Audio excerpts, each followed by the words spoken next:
DJON and Us Media brings you Asphere's Cafe. The cafe is now open. Hello everyone, and welcome to Asphere's Cafe. Today is Tuesday, February 10th, 2026, and yes, we are back with another episode of our cafe. So how are you all doing so far? Anyway, how are you all doing so far?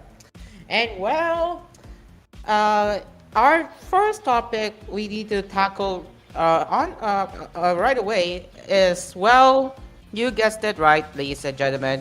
Discord is rolling out their age verification to all countries. So starting next month, if you aren't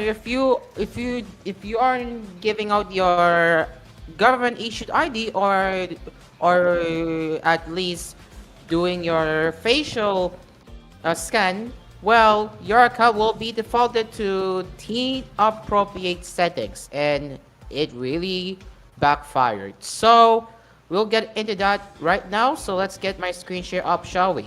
Yep, it's really not going well because people are are are calling out against Discord, and their valid their concerns are valid. So let's read let's dive into this headline from The Verge on Discord implementing global age verification starting next month. So Discord announced on Monday that it's rolling out age verification on its platform globally starting next month, when it will automatically set all users' accounts to a teen appropriate experience unless they demonstrate that they're adults. Savannah Badalish, who is Discord's global head of product policy, told The Verge with their statement, "For most adults, age verification won't be required, as Discord's age inference model uses account information such as account entry, device and activity data, and aggregated high-level patterns across Discord communities. Discord does not use private messages or any message content in this process. Users who aren't verified as adults will not be able to access age-restricted servers and channels, won't be able to speak in Discord's livestream-like stage channels, and will see content filters for any content Discord detects as graphic or sensitive. They will also get warning prompts for friend requests from potentially unfamiliar users, and DMs from unfamiliar users will be automatically filtered into a separate inbox. Direct messages and servers that are not that are not age restricted will continue to function normally, but users won't be able to send messages or view content in an age-restricted server until they complete the age check process, even if it's a server they were part of before age verification rolled out. But the lich says those servers will be obfuscated with a black screen until the user verifies they're an adult. Users also won't be able to join any new age-restricted servers without verifying their age. Or obfuscated servers. So this is your example right here. If you're a non-verified or unverified user who didn't give their government ID or facial scan. So this is what you will get starting next month if you attempt to join a server or enter the age restricted channel, notably being not safe for work. So when you confirm age, you get this: take a video selfie, or you'll be asked to hand over your government issued ID. Yup. So Discord's global age verification launch is part of a wave of similar moves at other online platforms, driven by an international legal push for age checks and stronger child safety measures. This is not the first time Discord has implemented some form of age verification either. It initially rolled out age checks for users in the UK and Australia last year, which some users figured out how to circumvent using Death Stranding's photo mode. But the Lich says Discord immediately fixed it after a week, but expects users will continue finding creative ways to try getting around the age checks, adding that Discord will try to bug bash as much as we possibly can. It's not just teens trying to cheat the system who might attempt to dodge age checks. Adult users could avoid verifying as well as due to concerns around data privacy, particularly if they don't want to use an ID to verify their age. In October, yes, mind you, mind you, one of the former third-party vendors they where they cover age verification got data breach, and yeah, no wonder why people aren't no wonder why people aren't wanting to hand over their IDs to it, and I won't be doing that either. So yeah, keep that in mind, ladies and gentlemen. Remember last October of 2025, Discord's former third-party vendor, which covered age verification process, got their data hacked, or I should say, got their data breached. And again, it really shows that they're not very confident in giving out their IDs just to enter an age-restricted channel.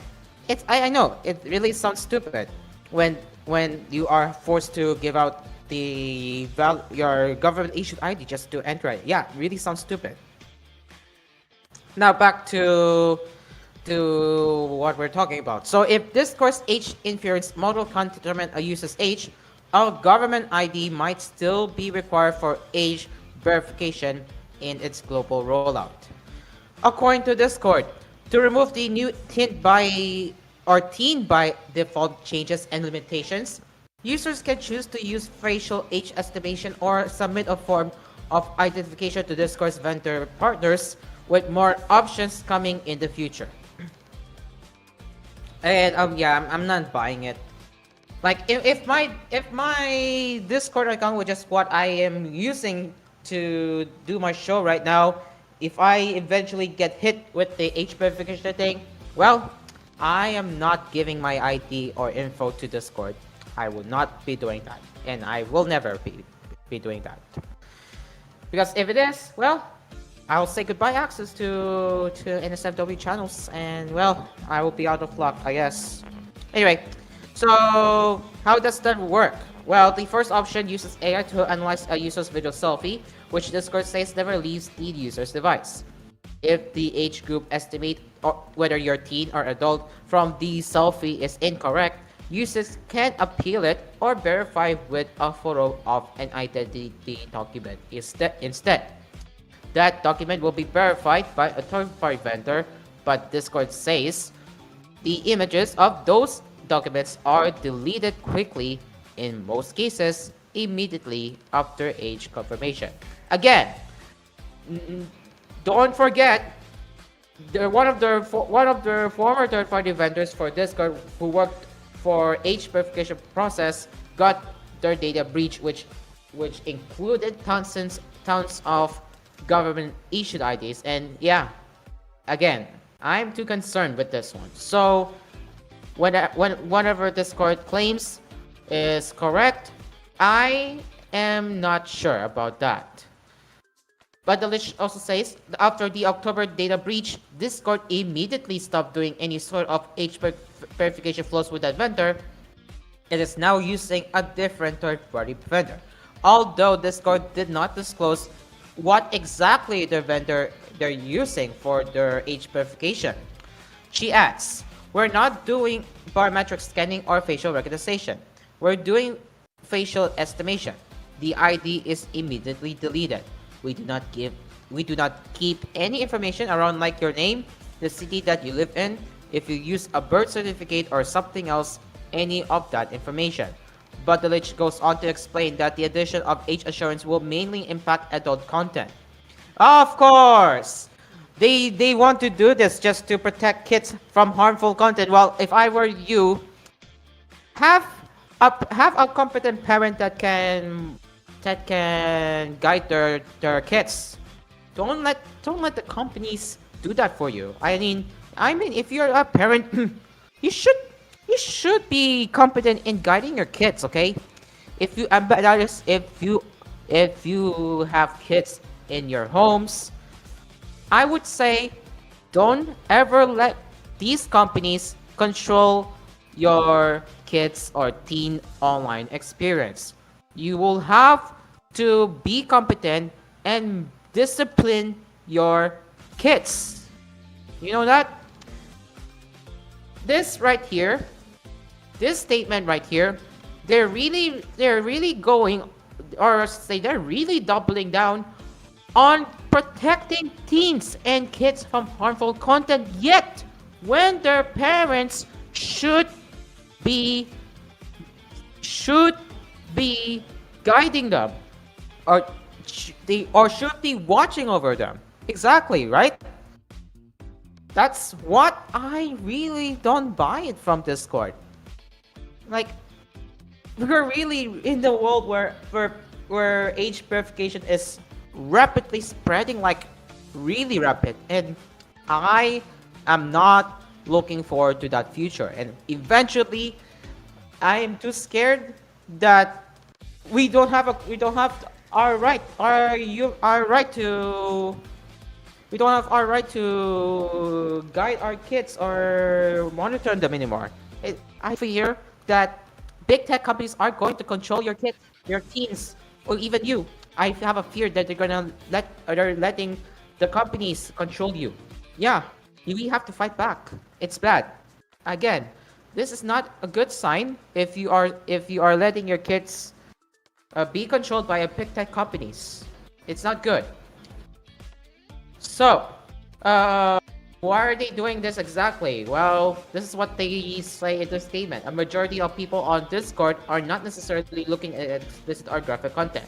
When we say that, we're really talking about teens that are truly adult content and age inappropriate for a teen. Again, you should be warning, you should be strict, or not, you should be watching over your kids or teens not to look at things that can harm their behavior. If you want to do something right, then have a competent parent do it for them. Don't let the companies do that for them. Don't let the companies control your kids. It's bad. So the way that it will work is a majority of people are not going to see a change in their experience. Well, the only way to find out is next month if I do get hit with the age verification. That is what I'm concerned.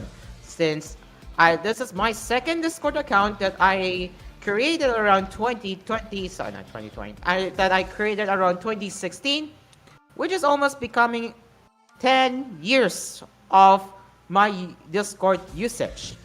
My first Discord account was created around June 2016, but I requested my account to be deleted because I unnecessarily wanted to move over to a new Discord account. So that is why I don't have my first Discord account right now, but I have my second Discord account, which I am using right now, which is this account right here. Yes, I'm using my second Discord account that was created around 2016. And will I be hit by age verification? Again, that I do not know. So we have to wait for next month, or say until next month if I do get hit. But if they claim that they're not going to see its change in their experience, well, we will have to wait and see. Eventually, their AI will false detect users that you're a teen. So I'm concerned. Even so, there's still a risk that some users will leave Discord as a result of the age verification rollout. So while they acknowledge that there will be some influx of people leaving their platform, this is what they have to say. We do expect that there will be some sort of hit there, and we are incorporating that into what our planning looks like. We will find other ways to bring users back. So, there you go. And honestly, I am not buying what Discord has said in their age verification because, again, it's very concerning. It's very concerning, guys. And if we look at the comment section down below, this is what majority are saying. So once people are verified as old, that means they will start allowing access to on the iOS app, right? No figures. So third-party vendor deleted quickly in most cases is a truly amazing choice of words that boasts extreme confidence in their ability to secure the most sensitive data that could do catastrophic damage to our lives if those IDs got stolen. Yes, exactly. They're correct. So again, I refuse to hand over my government issued passport to Discord if I do get hit by age verification. I absolutely refuse to give or hand out my ID. I will definitely say no to that. On one hand, I absolutely hate to see this. Discord as a platform made communications easy across platforms, and lazy parents. There you go. Lazy parents. That's what I'm talking about a while ago. We need to have competent parents who can look over your kids. Why are you letting Discord control what you can do online? It should be your parents controlling your usage, or you're controlling your kids' usage, not Discord. What the heck? Again, lazy parents, this is the problem. Lazy parents just letting their kids use their device free for a full day, and then yet they don't go to school, and then they're just looking at their screen time all day long. What the fuck, bro? Okay. Anyway, lazy parents refusing to do the bare minimum job of watching the kids means adults have to suffer. Yes. This is the consequence on what happens when you don't have your common sense, you don't have your good knowledge, you don't have your experience in parenting. This is what exactly happens. On the other, it will be nice to see groups move off of Discord. I hate how it's not searchable via the web search engine, and tons of knowledge and information can be gone in a flash if the server gets deleted. And Dexter, or with the number threes on their username, said this: I have always been saying, don't rely on proprietary platforms. They will come back to bite you. Yet people don't understand this, like Mr. Terence O'Brien and so many other readers in the I Went Back to Linux and It Was a Mistake article. Time to embrace a free open source software and open standards, folks, and ditch these proprietary platforms. I mean, the problem is the majority of mainstream audience don't even know what Linux is, and while we do have Linux related videos that are popping up on YouTube every day, which I always get every time I watch tech videos, which I'm used to it already. We need to understand that it takes a lot of time for an audience to get used to Linux, because if you're new to Linux, obviously you won't be familiar how it looks. So you really need to watch Linux related videos that you can find right now on YouTube. You can watch Brody represent Fosi, one of the newest tech YouTuber to date, and also the Linux Experiment. Those channels I could recommend if you're new to Linux. You can watch those videos on how Linux works, and you also get to keep up to date on the latest of Linux.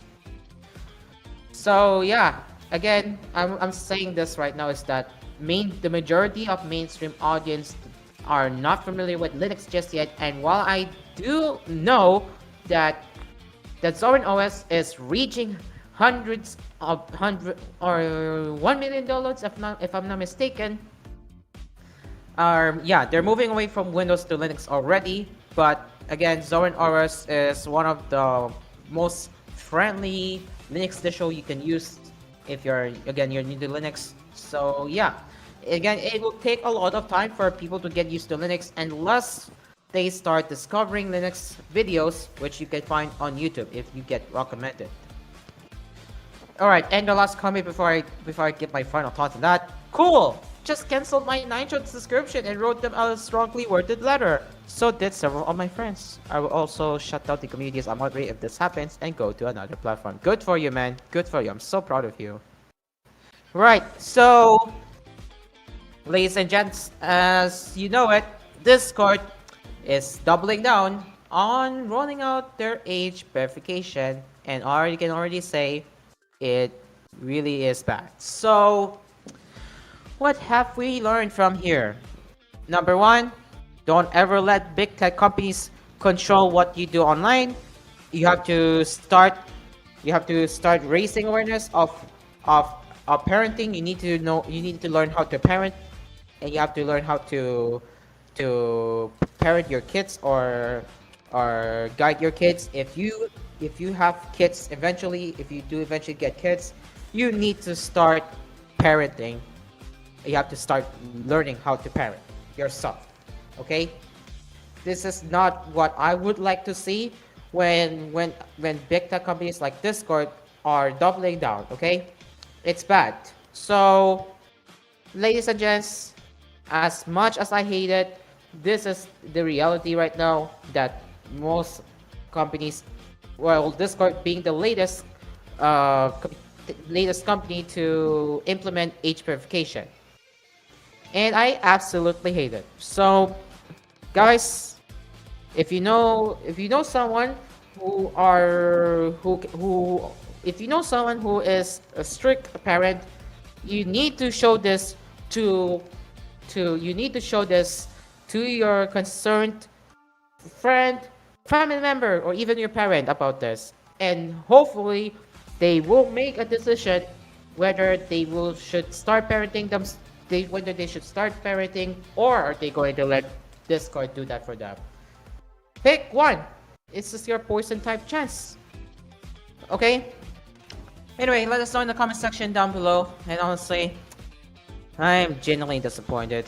Why are we living in this society right now? Just take me back to 2016, okay? Just take me back to 2016.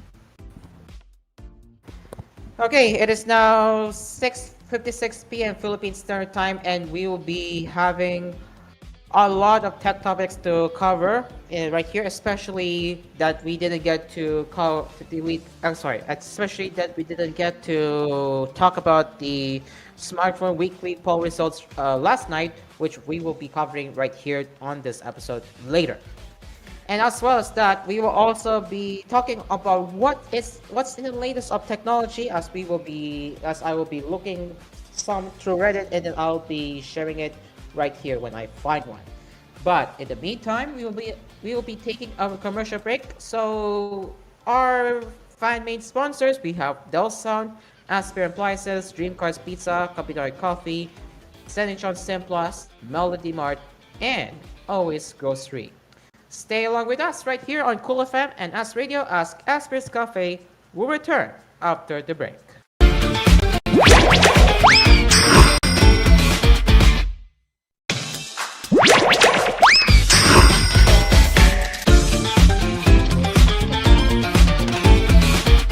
And we are back to Asphere's Cafe. It is now 7:09 p.m. Philippine Standard Time, and now let's get into another round of our tech cafe right here on Asphere's Cafe. And well, it doesn't look like that that Ring is doing well with their Super Bowl ad because apparently people are calling out against the company citing privacy concerns.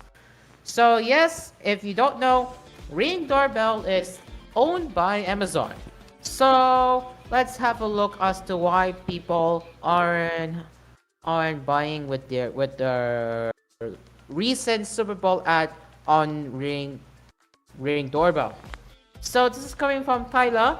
A Ring Doorbell commercial has had an unexpected reaction after airing during the Super Bowl. The 2026 championship kicked off on Sunday night, February 8th at Levi's Stadium in Santa Clara, California. Much of the broadcast is made of commercials, of course, with many promotional clips becoming a major part of the event themselves. Most games see a typical eye-drying 18 commercial breaks. But that's not what we're talking about Super Bowl, okay? We are talking about Ring Doorbell, and this is we're going to be focusing on. So one commercial that has struck a nerve when the public promotes Amazon's Ring Doorbell. Although the storyline is intended to be heartwarming, it has been branded by viewers as terrifying. A Ring Doorbell is a video, as if you don't know how it does, well, I'll explain to you. So a Ring Doorbell is a video doorbell that lets homeowners see, hear, and speak to visitors at your door, such as delivery drivers, for example, from anywhere just by using your phone thanks to a built-in HD camera, microphone, and speaker. It allows for two-way conversations and remote monitoring to take place, enhancing home security and convenience just in case you miss a delivery. So this new commercial promotes a new technological feature for the doorbell, and the ad explains how it works by addressing the missing pets crisis in the US. So I will be playing this ad. I don't know if this is Milo. I don't know if this is logged. Thankfully it's not, so we can show you this ad right here. So how does the commercial look like when it comes to the recent Super Bowl promotion? And as people are saying, is it terrifying and is it concerning? Well, let's have a look ourselves. This is Milo. Pets are family. But every year, 10 million go missing. And the way we look for them hasn't changed in years. Until now. One post of a dog's photo in the Ring app starts outdoor cameras looking for a match. Search Party from Ring uses AI to help families find lost dogs. Since launch, more than a dog a day has been reunited with their family. Be a hero in your neighborhood with Search Party. Available to everyone for free right now. Join the neighborhood at ring.com. Okay, so that is the commercial of the Super Bowl ad, and well, yeah, as the ad campaign showed that they introduced a feature where you can use Ring cameras around the homes. So that's what they dubbed it as Search Party. And that's not all. The new feature is already in the works, with the ad claiming since launch more than a dog a day has been reunited with their family. And they did say that it is coming to all Ring users, whether you're in a free or paid tier. It's rolling out by everyone. But some social media users have been left creeped out by the ad. So one ex-user wrote this: Ring just aired a commercial that said they will hack into your camera if a dog is lost. Another person chimed in and said the Ring ad was awfully dystopian. Let's trick the public into allowing us free reign of their home security cameras by using lost puppies. What could possibly go wrong? Oh yeah, that's fair. That is a fair concern that we have to deal with, because yeah, I get what they're saying here, because imagine if you use Search Party, your Ring doorbell camera will be used to look out for a dog, and I'm pretty sure some people aren't going to be happy with that. A third person shared the thoughts on social media, writing that Ring ad will cause me to uninstall Ring or even pull out the Ring doorbell from their homes. While a fourth shared, I know that Ring.com commercial about finding lost pets were supposed to be cute and heartwarming, but the prospect of mass surveillance and human trafficking should be alarming as F. Yeah, that I can agree, because if you don't know, Louis Rossman has made a very good in-depth analysis about why AI cameras should not be a thing in Austin. And if you want to know the context of it, you can check Louis Rossman's channel in our show notes, where we will be dropping it after the show, for those who are watching live. Tyla has contacted Amazon's Ring for comments. So as of right now, they don't have any comments from or statements from Amazon spokesperson or Ring spokesperson. So yeah, some are really terrified or concerned how the ad interpreted on demonstrating the feature. And yeah, while on paper it does help on looking out for your lost dogs, well, this also enables privacy issues where your camera could be used for mass surveillance, and I unfortunately have to agree with some who are calling out against Ring. So yeah, well, the commercial, I have to give credit to the Ring, because again, I do have to give a credit to Ring for, well, at least demonstrating how this turned out. But at the same time, it's also concerning where the camera could also be used as mass surveillance. I do really think that the ad is well made, but still, at the same time, it's also concerning that it can be used for law enforcement. That's why they were right to be concerned about this one. Well, again, I give credit to the Ring for making this somewhat cute and heartwarming as they describe it, and it is. But at the same time, they should be concerned if search party could invade other Ring doorbell cameras, and it could be too, as you just saw this right here. It uses every Ring doorbell cameras installed in their homes. So yeah, that's a valid concern, if I can say right here. I agree. That can be their valid concern, which I can attest with right here.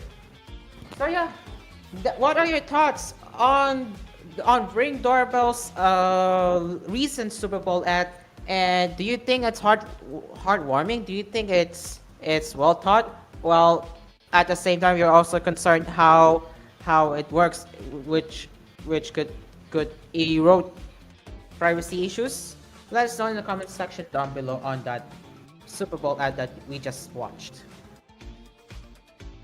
Well, we are talking yet another age verification issue on our episode. Oh my god, this is the second time we're talking about it on today's episode. Jesus. Anyway, so this is coming from PC Gamer. And apparently the headline says, after its teen social media ban, Australia is swooping on Roblox following ongoing concerns about online child grooming. Oh yes. So while I say about Roblox, well, I do think that they deserve this treatment, knowing that Roblox has been into bad PR for months now, and now Australia is catching up. So when Australia implemented a social media ban for under 16 children last year, gaming platforms with social elements ranging from Steam to Roblox evaded the restrictions, but possibly not for long. Australian Communications Minister Anika Wells and the Australian E-Safety Commissioner's Office have both written to Roblox expressing concern over graphic and gratuitous user-generated content. And where did they find out? Well, it's all thanks to Shalep. Yeah, Shalep. If I forgot his name. I forgot how it's being pronounced, but I think they might have heard it thanks to that one Roblox advocate who is fighting against the child exploitation. So yeah, so is this scope? Yeah, is this scope? Okay. Anyway, Wells has called on Roblox to explain how it's combating child exploitation and self-harm material, and called for the Australian Classification Board to review its PG rating. Well, that could mean they might end up changing the rating to possibly mature audiences 15 plus. If that's what I am thinking right now. Because given the recent events of Roblox not too long ago, especially issues with its children playing Roblox, I can already see that they would be re-elevating their age rating for Roblox, and they might even bump it up to MA 15 plus if they keep that up. Anyway, meanwhile, eSafety has also advised Roblox of its intention to directly test the platform's implementation and effectiveness of the 9 safety commitments it made to Australia's online safety regulator last year. In September last year, Roblox agreed to 9 commitments to comply with Australia's Online Safety Act. These included private accounts for under 16s and the prohibition of voice chat for 13 to 15 years old, which was already prohibited by Roblox for under 13s. Roblox said in late 2025 that it had complied with all 9 commitments, some of which have been implemented globally, like non-mandatory facial age checks to access chat features. Evidently, eSafety isn't satisfied. Yup, they are still somehow not happy with their compliance. And well, why is that? So this is according to eSafety Commissioner Julie Inman Grant, who have said it in their statement. We remain highly concerned by ongoing reports regarding the exploitation of children on the Roblox service and exposure to harmful material. Grant added that, in addition to ongoing compliance monitoring, eSafety will directly test the implementation of its commitments so that we have first-hand insights into this compliance. Well, depending on the outcome of this testing, Roblox could face fines of up to 49.5 million Australian dollars. In her own letter, Wells acknowledged ongoing media coverage of Roblox, alleging that children are still accessing explicit content on the platform, which explains it really is not helping because they can look around, they can look for ways to watch explicit content when we know that Australia has already enforced under 16 social media ban, and yet they're still looking for ways. Now she is seeking an urgent meeting with the company. This is what Rose wrote in an excerpt from her letter seen by PC Gamer. I am alarmed by reports of children being exposed to graphic and gratuitous user-generated content on the platform, including sexually explicit and suicidal material. Even more disturbing are ongoing reports and concerns about children being approached and groomed by predators. Yes, you see that? I'm starting to believe that some Australian commissioners are catching up with what Scope has been warning for months now, and this is a sign where they are starting to become really aware of children being bloomed by the predators, all thanks to Roblox. Anyway, who actively seek to exploit their curiosity and innocence. According to 7 News, a Queensland man was accused last week of using Roblox and Fortnite, okay, so not just Roblox but also Fortnite, to groom and coerce hundreds of children. So there you go. This is not just Roblox but also Fortnite. Well, another game mentioned they dragged into the issue. Florida Attorney General James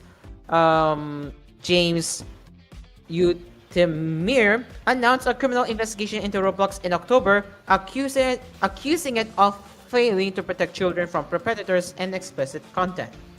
In November, Texas Attorney General Ken Paxton said that Roblox must do more to protect kids from sick and twisted freaks. Well, unfortunately, I do agree with what they're saying about Roblox. They're not wrong, because when they mention this, children being approached and groomed by predators, they're not wrong after all, because Scallop has been making a lot of videos related to these issues lately, and yet Roblox does not want to acknowledge Scallop's concern, and which is why they were banned off from the platform, and well, they're getting away with it. So yeah, I'm already starting to believe that they're catching up. Yes, they are catching up, and maybe they might have finally heard from Scallop. Again, Scallop has been advocating against predators being on the platform, and I have to salute to Scallop for keeping that up. Australian government is already catching up, and we all know how this is going. So yeah, I cannot believe they're catching up. Okay, so yeah, while I do not agree with the social media ban, this statement right here is what I have to agree, because again, they're not wrong when it comes to Roblox allowing predators to strive on the platform, and now we have their statement we have a letter to Roblox on why they're concerned. So they're not wrong after all. So yeah, there you go. So again, as I said it earlier or just now, I don't agree with the social media ban or under 16 ban on social media. I do have to agree with what eSafety Commissioner has said on Roblox, allowing predators to be on the platform. And yes, I'm looking at you, Roblox. You really need to take action before Australia can file a lawsuit, or heck, even worse, they could possibly face a fine. I don't know how much, but it could be costing a lot for the company before it's too late. So yeah, again, I have to agree with their statement on Roblox, but not social media ban. So oh, there it is, 49.5 million Australian dollars. There you go. That is a hefty amount for Roblox if they don't act now. So what do we do? What can Roblox do to deal with this, right? Well, at first, they should start listening to us. At least they need to start listening to our concerns. For the love of God, please listen to Scallop, Scallop being the most advocate for Roblox. Being the most advocate for anti-predators on Roblox. Yeah, please listen to Scallop, and at least please listen to us. Don't just double down on what you're gonna do. If you really need to fix it, well, at least you better seek advice from what seek advice where they can do better than Roblox. You should seek advice, Roblox. Do better, okay? Do better, Roblox. Do better, or else Australia will be getting rid of access to Roblox, and Roblox will be having a hard time. And heck, it's not just Roblox. Australian players will be having a hard time playing Roblox if Roblox doesn't act now. Anyway, what are your thoughts on that? Let us know in the comments section down below. And our last one, in this run of our Tech Cafe, more than 135,000 OpenClaw instances Exposed to internet in latest vibe-coded disaster. Oh boy! Another day, another vibe coding disaster. And if I'm not mistaken, I did talk about it last episode of Asphere's Cafe, if I remember correctly. And yep, we are talking about vibe coding again, and this time it's another disaster. And if you recall, that vibe coding is killing open source software. Yes, it is killing. It is slowly killing open source software, free open source software rather. And yeah, vibe code at your own risk. Okay, so this is another warning sign that we need to read. So this is coming from the register. It's a day with a name ending in Y. So you know what that means. Another OpenClaw cybersecurity disaster. This time around, security scorecards strike threat intelligence team is sounding the alarm over the sheer volume of internet exposed OpenClaw instances it discovered, which numbers more than 135,000 as of this writing. When combined with previously known vulnerabilities in the vibe-coded AI assistant platform and links to prior breaches, Strike warns that there's a systemic security failure in the open source AI agent space. Yes, again, this is a warning, which I have talked about it in yesterday's episode of Asphere's Cafe, where vibe coding is already affecting open source, and I will be putting that in the video's description or on the show notes if in case you missed it. Right, so the strike team wrote in a report released on Monday. Our findings revealed a massive access and identity problem created by poorly secured automation and scale, convenience-driven deployment, default settings, and weak access controls have turned powerful AI agents into high-value targets for attackers. For those unfamiliar with the saga of ClawDbot, OpenClaw, yeah, they keep changing their names, which I can tell, yeah. They kept changing names to make it harder to find. Anyway, it's an open source, vibe-coded agentic AI platform that has been, frankly, an unmitigated disaster for those worried about security. OpenClaw's skills store, where users can find extensions for the bot, is riddled with malicious software. Already, it's filled with malicious software. So, how bad does it look like? Well, if we find one right here, Mobook is a dumpster fire full of fake posts and security risks, and that he does not recommend that people run OpenClaw on their computers. Yup, of course, I have already discussed it last week. And yeah, AI software, of course, 341 malicious skills or OpenClaw extensions. And how bad does it look like? Well, it's right here. It's right here. And well, this is basically showing how it works. Alright, so I believe this is where they called these malicious extensions. So this is what happens. If you mistype the official ClawHavoc CLI name, you are out of luck, as you are already being faced with malware on your computer. So this is an example. If you mistype, this is example, huh?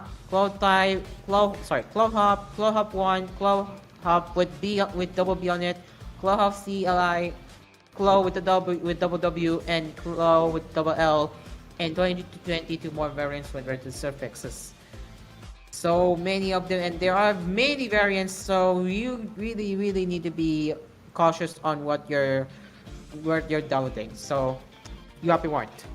3 high-risk CVEs have been attributed to it in recent weeks, and it's also been reported that its various skills can be easily cracked and forced to spill API keys, credit card numbers, personal identifiable information, and other data valuable to hyper criminals. Take a bunch of those already vulnerable instances and give them free rein to access the internet, as strikes has discovered happening around the world, and those problems are quickly magnified. Strike's summary of the problem doesn't even do it justice, as the number of identified vulnerable systems has skyrocketed on its live OpenClaw threat dashboard since publication some hours before the register story.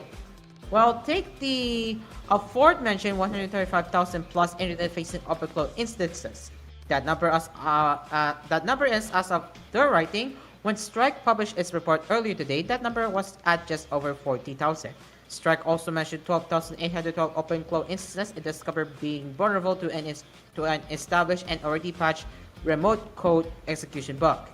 As of this writing, the number of RCE vulnerable instances has jumped to more than 50,000. The number of instances detected that were linked to previously reported breaches, not necessarily related, has also skyrocketed from 549 to over 53,000. Oh my gosh, keep that in mind. It started from small to big in less than few hours. Damn, okay? As the number of internet-facing OpenClaw instances associated with known threat actor IPs. In other words, this is nothing short of a disaster in the making, all thanks to a suddenly popular AI tool vibe coded into existence with little regard to the safety of its code base or users. That's not to say users aren't at least partially to blame for the issue. Take the way OpenClaw's default network connection is configured.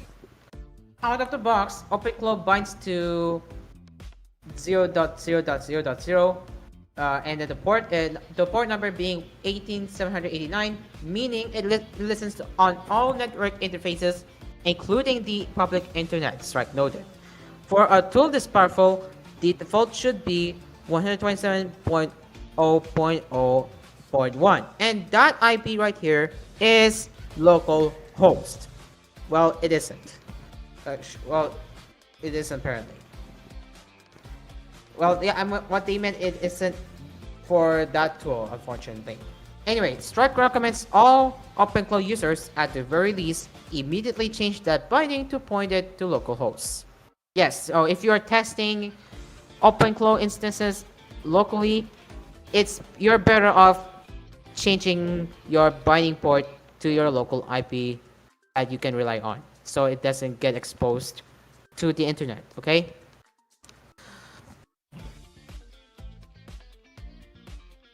Outside of that, however, Security Scorecard's VP of Threat Intelligence and Research, Jeremy Turner, wants users to know that most of the flaws in the system aren't due to user inattention to defaults.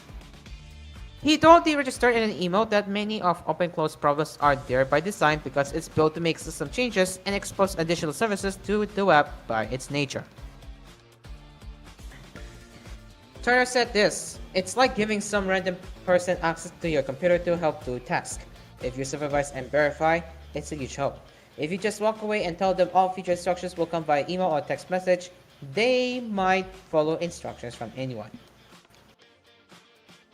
As Strike pointed out, compromising an OpenClaw instance means gaining access to everything the agent can access, be that a credential store, file system, messaging platform, web browser, or just a cache of personal details gathered about its user. And with many of the exposed OpenClaw instances coming from organizational IP addresses and not just home systems, it's worth pointing out that this isn't just a problem for individuals monkeying around with AI.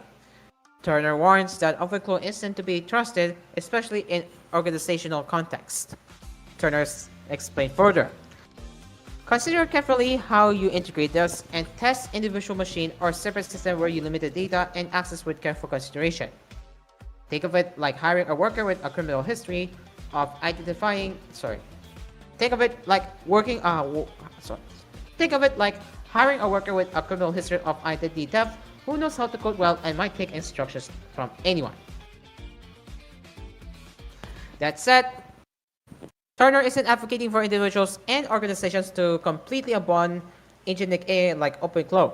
He simply wants potential users to be wary and consider the risk when deploying a potentially revolutionary new tech product that's rife with vulnerabilities. All these new capabilities are incredible, and the researchers deserve a lot of credit for democratizing access to these new technologies. Learn to swim before jumping. Learn to swim before jumping in the ocean. That is what Turner told the register. Or just stay out altogether. The ocean is terrifying. There you go. So, as far as I am concerned, what even OpenClaw is, we have read a various posts that were made, but with their agentic AI bots, and we saw the comments on how they feel. Yeah, it really is crazy if you ask me. And yep, as we discussed and read earlier, there are a lot of vulnerabilities for OpenClaw instances. Again, it's fully vibe coded, and developers don't really know if it has bugs or not. So yeah, I'm warning you right now. Vibe code at your own risk, because if you want to learn how to code, go code yourself.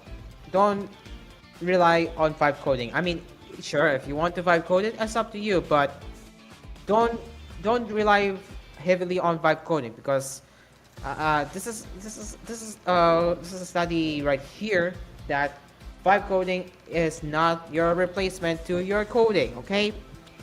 Again, there are a lot of security vulnerabilities that you may or may not expect when it pops up. So you really need to be very wary when it comes to that.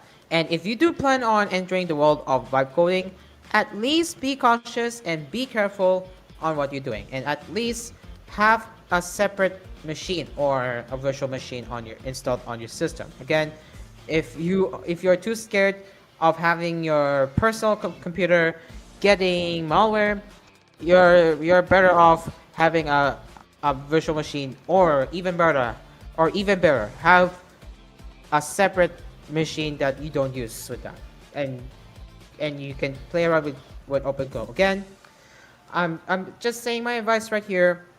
Vibe coding is not your replacement tool to your ordinary coding. And if you want to learn how to code, if you want to learn how to do Python, if you want to learn how to do C++, if you want to learn how to do any other coding options, like if you want to code a website, well, you really need to read documentations. And if you don't know if you're not sure what to do, go at least watch a tutorial video or documentation videos on their help articles. It will help you. Okay? It will help you to code. It will help you to understand how everything works. Don't just rely on vibe coding. Learn how to code. Whatever your programming language will be, whether it can be Python, C++, or any other programming language that you want to pursue, just learn how to code, okay? Watch the basics, learn the basics first, then do the advanced coding later. Again, start with the basics and do advanced coding later when you're fully confident. And if you're not fully confident in coding, all I can suggest is, well, if you are not really confident in coding, just don't take the coding, okay? That's my advice on that. So that is over 135,000 OpenClaw instances being exposed to malware. And my God, vibe coding is really not safe. Okay, what are your thoughts on this article? And now you know, should you ever vibe code it in your life? Well, not necessarily. Okay, don't rely on that too much. Anyway, let us know in the comment section down below on your take. What's your take on this? Okay, what's your take? Okay, it is now 7:44 p.m. Philippine Standard Time, and we will be taking our last commercial break. So coming up later, we will be diving into the weekly smartphone poll results. How is it doing so far, and what will be the next weekly poll? Plus, we will be getting into the smartphone headlines as well, which we didn't get to cover yesterday, so that will also be covered right here. Don't worry, okay? Anyway, in the meantime, we'll be right back right here on ClawHavoc and Asphere Radio as Asphere's Cafe will return after these messages. We will be right back.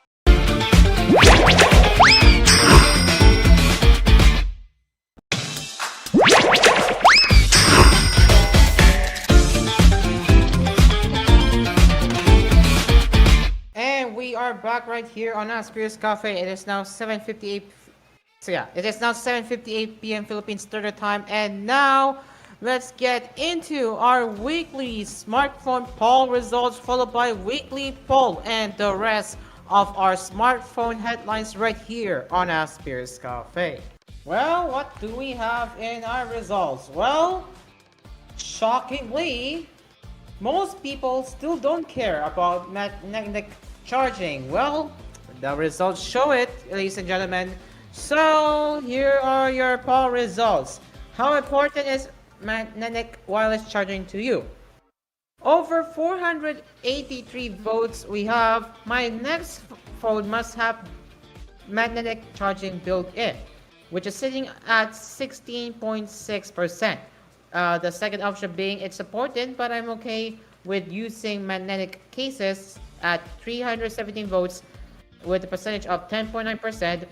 Third option being it's nice to have, but not a deal breaker, sitting at 854 votes with a percentage of 29.3%.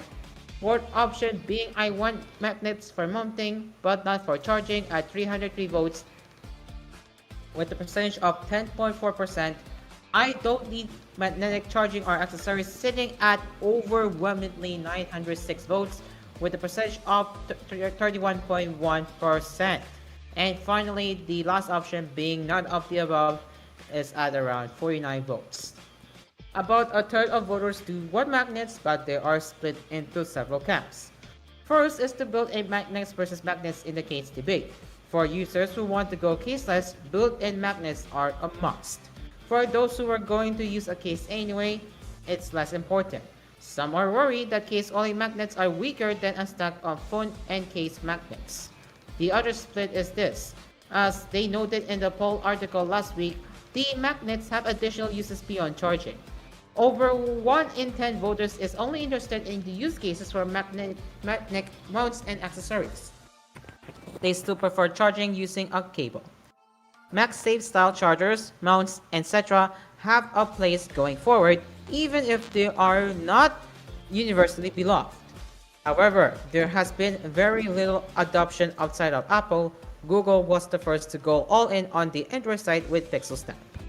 So there you go. As the results show, majority are saying, I don't need it right now. It's not a big deal. So yeah, there you go. So do you think magnetic charging is important? As of right now, not quite. So whether people will be interested in that type of charging remains to be seen. So yeah, let us know in the comment section down below. Over to you guys. Let me rephrase this. Does magnet charging matter to you right now, or is it not? Or would you rather stick with your usual charging methods, like with the cable charging? Yeah, I want to hear your thoughts on that. And now for this week's smartphone weekly poll. Are you interested in the Moto G67 or Moto G77? What about the G11 or G17 Power? So, courtesy of GSM Arena, at the end of January of this year, Motorola unveiled two mid-range models, the Moto G67 and Moto G77, and two entry-level phones, the Moto G17 and G17 Power. So, what are your thoughts on these phones? So, if you wanna know the glimpse of how these phones look like, here is the Motorola Moto G77. This is your close-up look on how the G77 looks like. And here is the back of the phone, and in black. While the G77 is basically is a little bit somewhat similar to G77, but with a cost, which loses the high resolution camera. So basically, your options are very similar, as you're seeing right here. The back is very similar to G77, except you're missing a bit.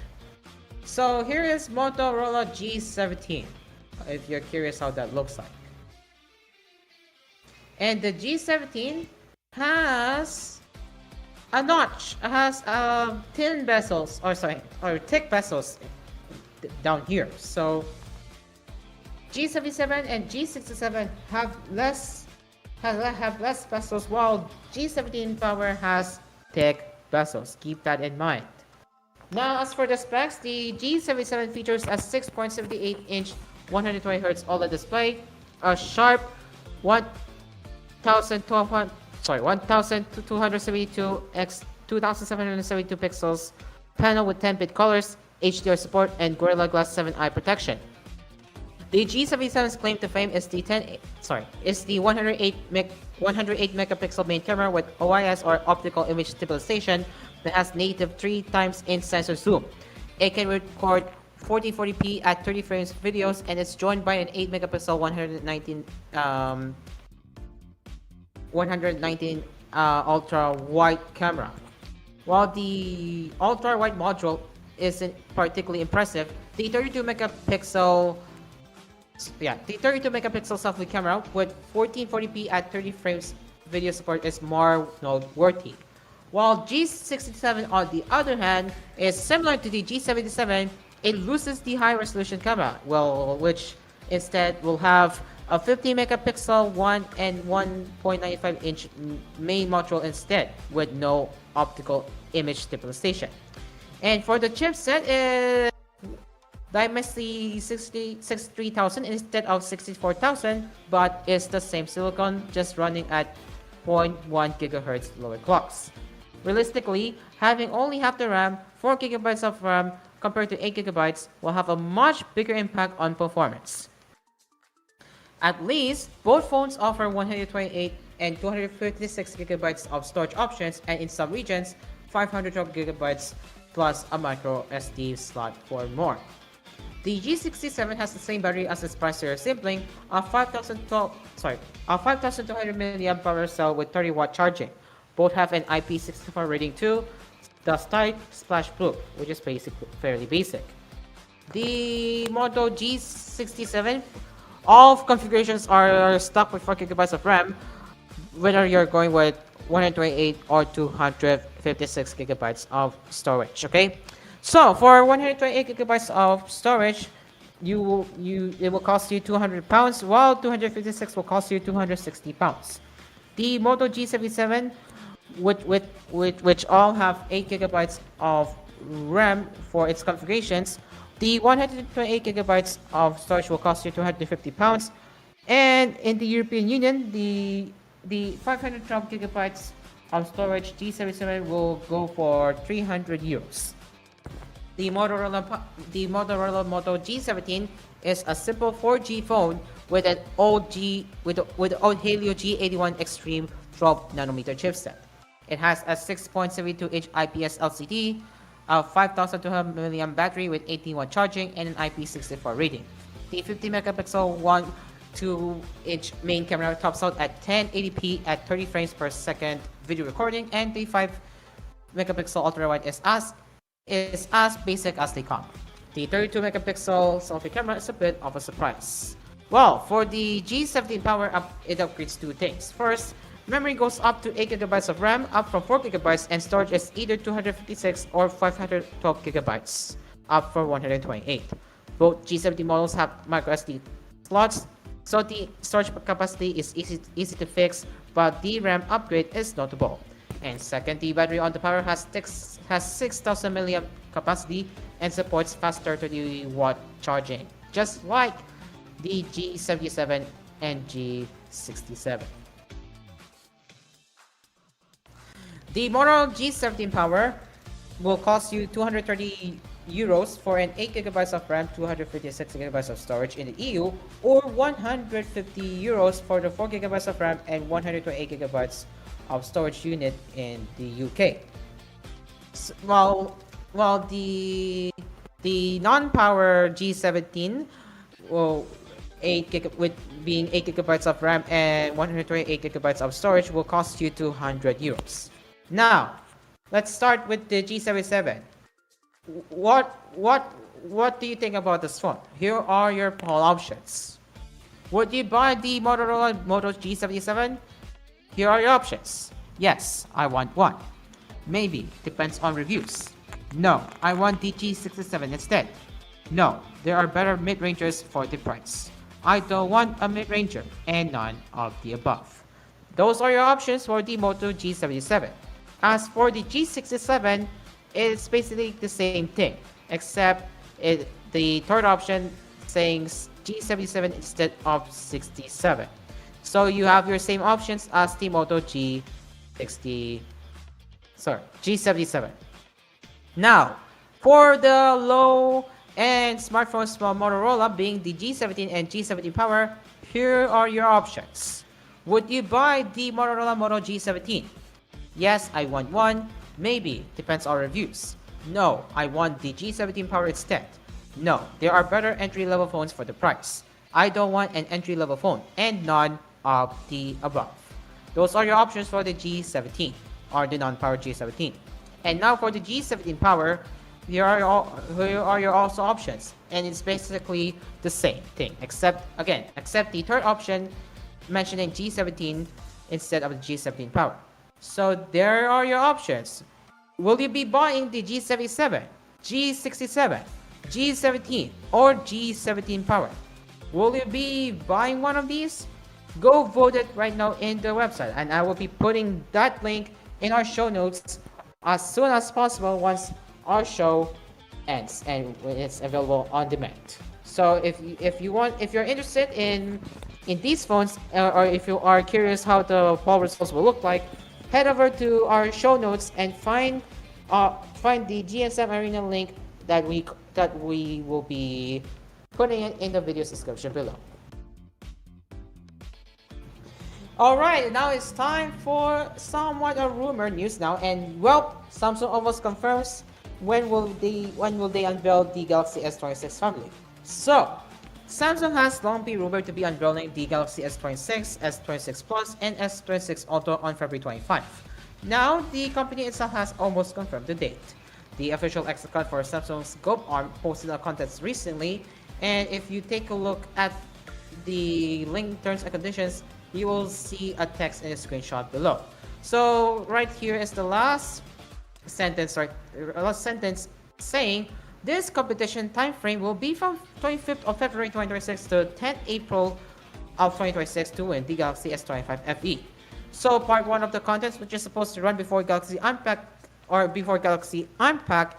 takes place until February 24. Part 2, which is supposed to run during and after Galaxy Unpacked, starts on February 25.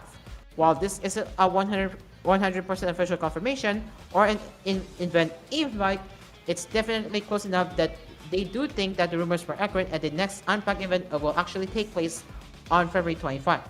Now Samsung just has to make it a fully official. So there you go, guys. So we're going to be eyeing on the official teaser upload that have yet to be uploaded on Samsung's official YouTube channel.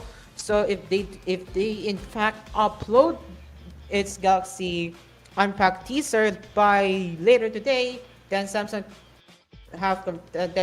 confirms that the Unpacked will be taking place on the 25th. So we will have to keep an eye out on Samsung for its official Unpacked date, because again, this is just a rumor, so take this as you will with a grain of salt.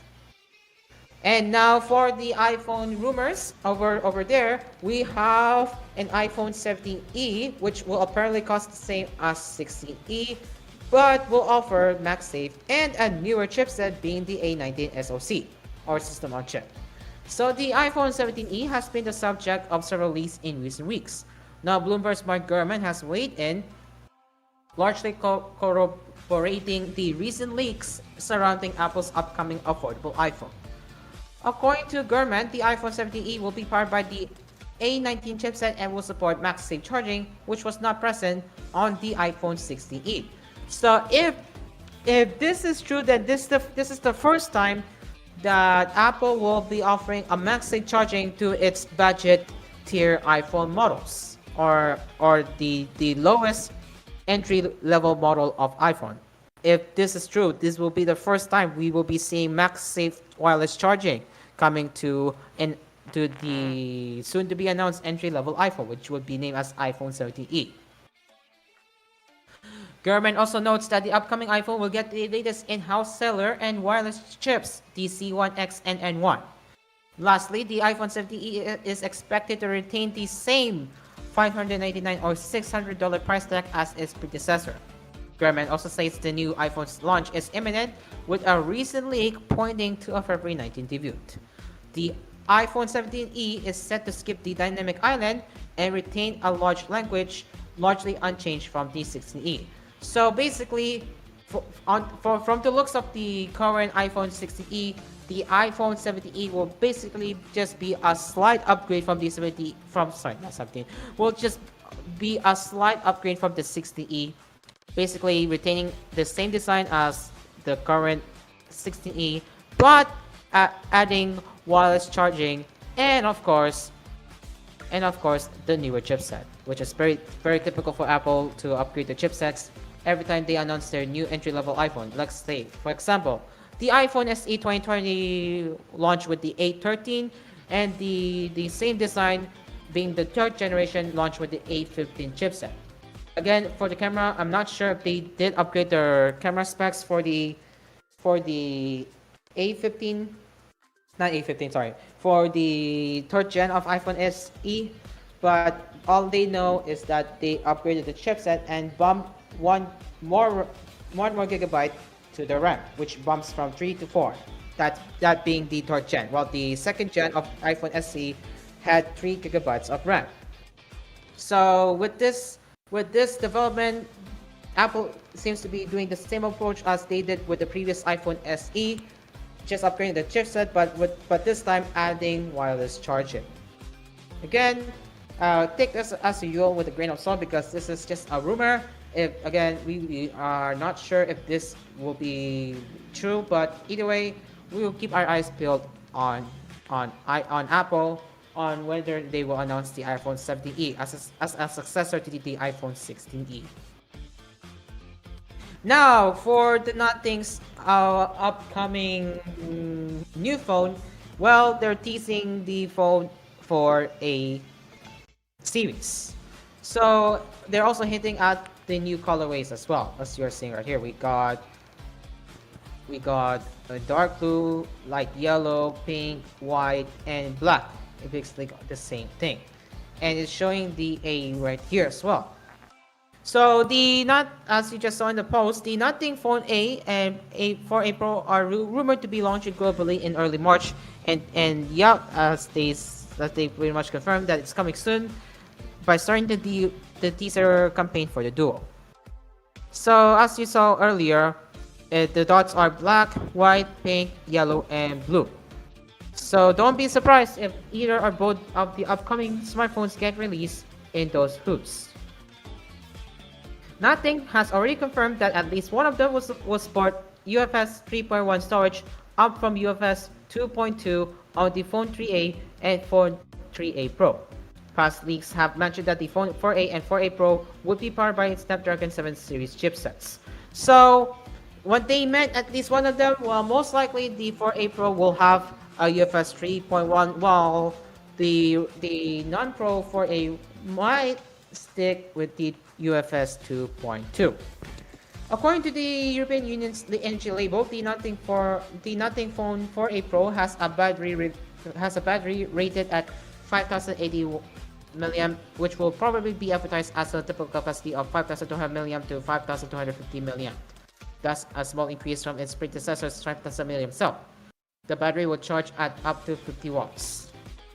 So there you go, guys. At least we now get the glimpse that they're starting to market their upcoming Phone A series, and we now know that one of the 4A phones will have a massive storage performance boost, notably upgrading the UFS 2.2 to 3.1, which is notably faster than 2.2.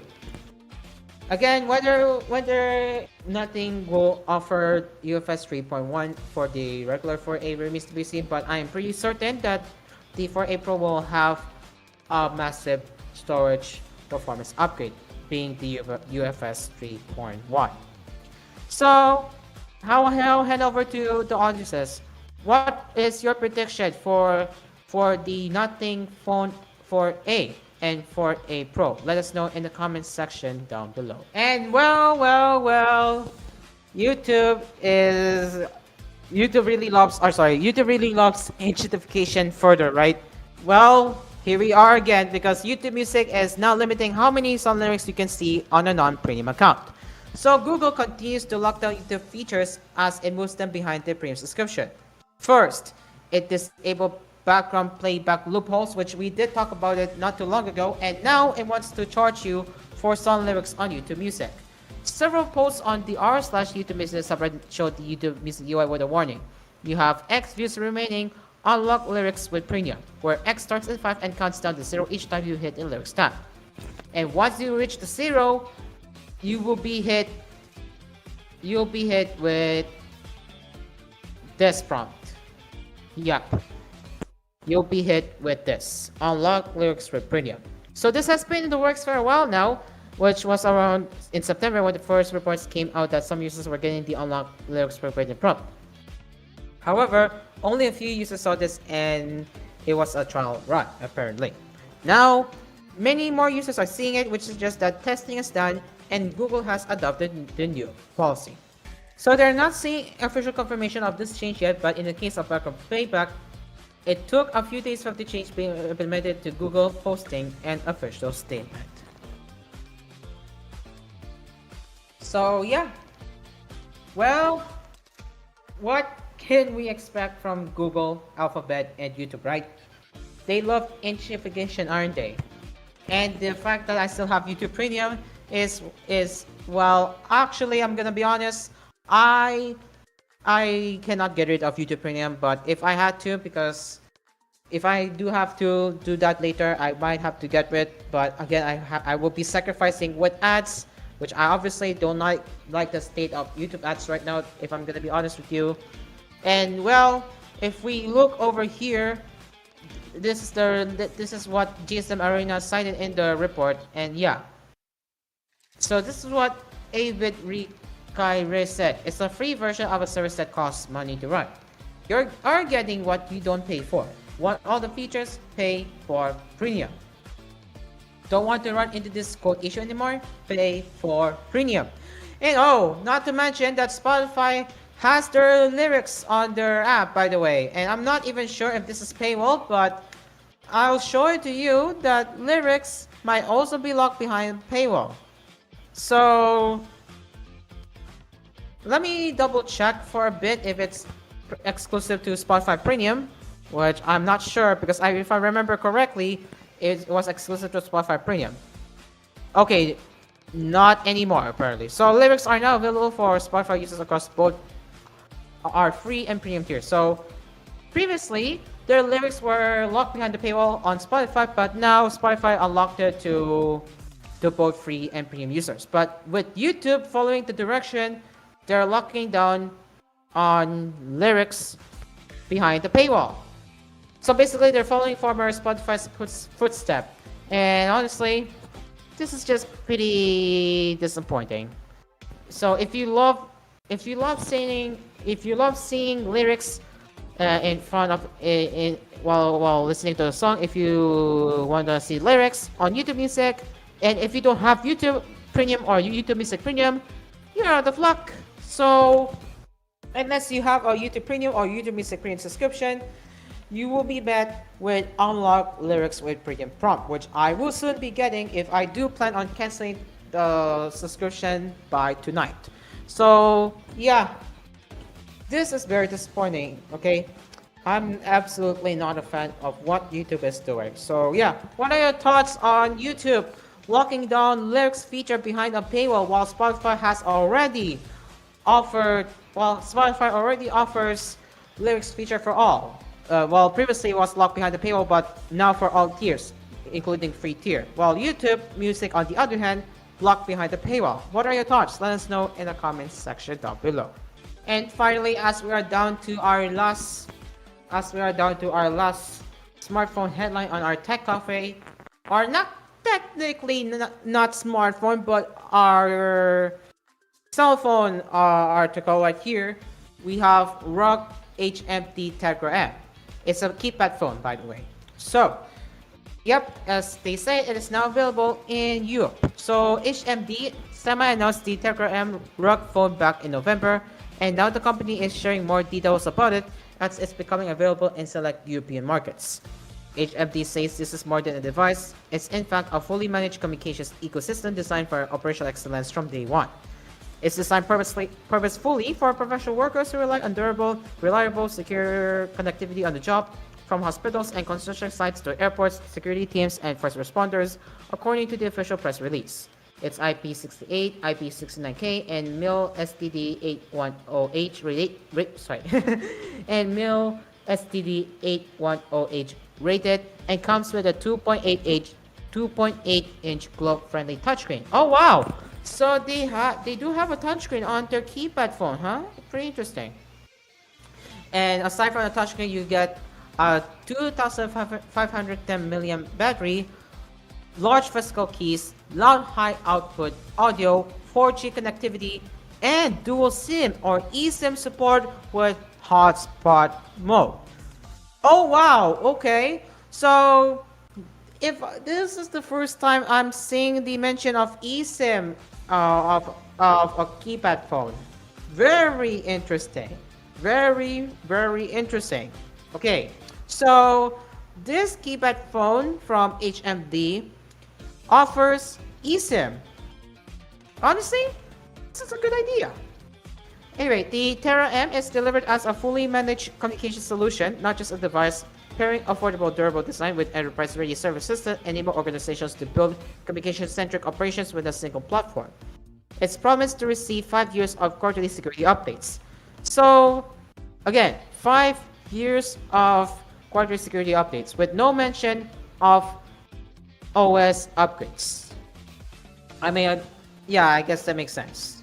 So the Tegra M combines low-cost IoT or Internet of Things SIM and eSIM connectivity with professional push lock or for cellular, secure communications and device management. Connectivity plans for it are available from Fi-Low or Fi-Fo, delivering resilient service through intelligent network switching across carriers to ensure reliable coverage across borders and in remote or high-risk environments. So if you look very closely of how the phone looks like, it looks pretty good. And based on what I'm seeing on the screen, it does run stock Android, or is it? So HMD's enterprise customers can deploy the Tegra M, or not Tegra, why did I say that? The Tegra M with mobile device management solutions from Springtail and SOTI, with new partners to be announced soon. PTT services are provided by Zello and Mobile Tornado, providing secure interoperable group communications with dedicated programmable and emergency hardware keys. The phone also supports Streama for end-to-end encrypted messaging, JobLin for secure note-taking and knowledge management, and OSIM and for privacy-first online and offline identification for those operating in disconnected or restricted environments. So new subscribers to the JobLin's Cloud can get 50% off the first year with the promo code, which is that is HMDTERRAM. Again, the promo code is HMDTERRAM. TERRAM, which will remain valid for 3 months from now.